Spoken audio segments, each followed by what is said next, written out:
അഞ്ജലി മേനോൻ സംവിധാനം ചെയ്യുന്ന മഞ്ചാടിക്കുരു എന്ന് പറയുന്ന സിനിമയുടെ സെറ്റിലാണ് ഞാനിപ്പോൾ. ഇതൊരു സാധാരണ നമ്മളെല്ലാം കണ്ട് പരിചിതമായ സിനിമയുടെ ശൈലിയിൽ നിന്നൊക്കെ വിട്ട് വേർതിരിഞ്ഞ് നിൽക്കുന്ന ഒരു സിനിമയാണ്.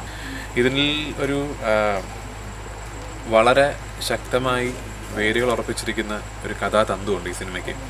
ഇതിൻ്റെ തിരക്കഥ എനിക്ക് അയച്ചു തന്നിട്ട് ഈ സിനിമയിൽ എൻ്റെ ഇൻവോൾവ്മെൻറ്റ് അഞ്ജലി ആവശ്യപ്പെട്ടപ്പോൾ സത്യത്തിൽ എനിക്ക് ഒരുപാട് സന്തോഷം തോന്നി. കാരണം നമ്മൾ എത്ര സിനിമകൾ ചെയ്താലും എത്ര തന്നെ സിനിമകൾ നമ്മുടെ തിയേറ്ററുകളിൽ എത്തിയാലും ഓടിയാലും ഒക്കെ ഒരു അഭിനേതാവെന്ന നിലയ്ക്ക് നമ്മുടെ ഉള്ളിൽ ചിലപ്പോൾ ഇങ്ങനെ കിട്ടുന്ന ചില സിനിമകളൊക്കെ ആയിരിക്കും പുതിയൊരു സ്പാർക്കൊക്കെ ഉണർത്തിവിടുന്നത്.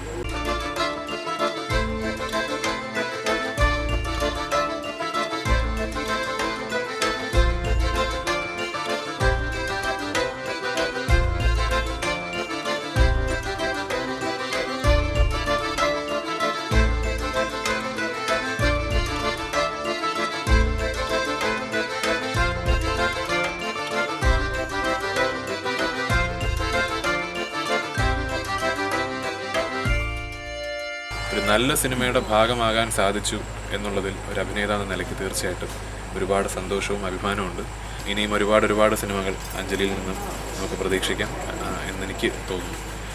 ഈ സിനിമ നേരത്തെ പറഞ്ഞ പോലെ ഒരു നല്ല സിനിമയുടെ വക്താക്കളെല്ലാം തന്നെ കണ്ട് അനുഗ്രഹിക്കുകയും പ്രോത്സാഹിപ്പിക്കേണ്ട ഒരു സിനിമയാണെന്ന് ഞാൻ വിശ്വസിക്കുന്നുണ്ട്. തീർച്ചയായിട്ടും തിയേറ്ററുകളിലെത്തുമ്പോൾ എല്ലാവരും കണ്ട് നിങ്ങളുടെ എല്ലാവരുടെയും അനുഗ്രഹവും പ്രാർത്ഥനയും ഈ സിനിമയ്ക്കൊപ്പം ഉണ്ടാവും.